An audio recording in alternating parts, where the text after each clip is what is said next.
Hello everyone, আসসালামু আলাইকুম। ভালোবাসার মানুষগুলো কেমন আছেন? আলহামদুলিল্লাহ আমি অনেক ভালো আছি। আবার আমি হাজির হয়ে গেছি মুন্নি খাতুন। আজকে ছুটির দিন, মানে শুক্রবারে তো সবারই ছুটি, সেদিন বাসায় থাকে, তাই আমিও বাসায় ছিলাম। সকালবেলা ছোট বোনকে চা বানায় দিচ্ছি এখানে।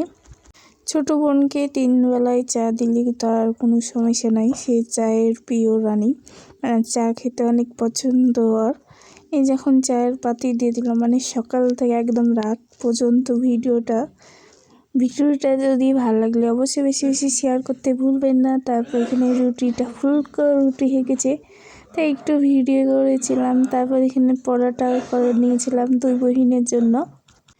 আমার ভিডিওটাকে কোথায় থেকে দেখছেন অবশ্যই কমেন্টে জানাতে ভুলবেন না। তারপর এখানটে ভালো করে পরোটাটা ভেজে নিচ্ছি। এই পরোটাটা খেতে আমাকে অনেক ভালো লাগে, মানে হালকা তেল থাকে এটাতে। এই যে আমার পরোটাটা হয়ে গেছে, দিয়ে এখন আমি থালিতে সুন্দরভাবে সাজিয়ে রেখেছি। আর এই যে বিভিন্ন কালারের সবজি ভাজি, মানে এখানে ভাজি ছিল।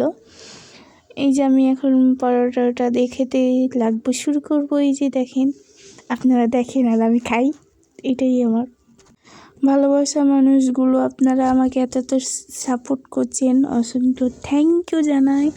আর খেতে খেতে অনেক মজা ছিল এখানে। আমার যদি ইউটিউব আইডি থেকে দেখেন অবশ্যই সবাই সাবস্ক্রাইব করতে ভুলবেন না, লাইক করতে ভুলবেন না, শেয়ার করতে ভুলবেন না। আর একটা ছোট্ট করে কমেন্ট লিখে যাবেন আমার ভিডিওটা দেখতে কেমন লাগছে। আর সবাইকে জানাই জুম্মা মোবারক। আজকে হলো শুক্রবারের দিন ছিল, ভিডিওটা অনেক লেট হয়ে গেল। আজকে আম্মু হলো সবজি রান্না করেছিল আর ডিম বোনা রান্না করেছিল। এই যে দুপুরবেলা আমরা খেয়ে নিচ্ছি। ডিম ভুনাটা পেঁয়াজ দিয়ে করে খুব মজা লাগে, এটা আম্মা করেছিল। আর মায়ের হাতে রান্না তো খেতে অনেক অনেক স্বাদ হয়, এটা তো সবাই জানে। কোন কোন আপুর এগুলো তরকারি খেতে পছন্দ অবশ্যই কমেন্টে জানাতে ভুলবেন না। তারপরে এই যে আমি একটু ডিম ভেঙে নিলাম, আর মনে হচ্ছে দেখছি ভিডিওটা, এখন আমার খাওয়ার ইচ্ছা। তারপর সন্ধ্যার পর এখানে আমি বেগুনি খেয়েছিলাম।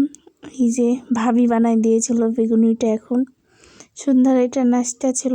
এখন টমেটো কী বলে সস নিয়ে নিলাম। এই যে আর কি মজা ছিল, এমনি ছিল, দিব না আপনাদেরকে। রাত 12টার সময় হলো কালাই রুটি খেয়েছিলাম। চাপায়ের মানুষের খুব প্রিয় কালাই রুটি, এটা তাদের প্রতিদিন দিলে কেউ কিছু বলবে না তাদেরকে। আর চাপায়ের মানুষেরাকে এই কালাই রুটিতেই চিনি সবাই। আমি কালাই রুটি পাকাতে পারি না, আমার ভাবি শিখে নিয়েছে। তারপর এখানে মাংস তরকারি দেখেছিলাম আর বেগুন ভর্তা খেয়েছিলাম, খেতে অনেক মজা ছিল। এই পর্যন্ত ভিডিও ছিল, সবাইকে জানাই আমি আল্লাহ হাফেজ, আসসালামু আলাইকুম।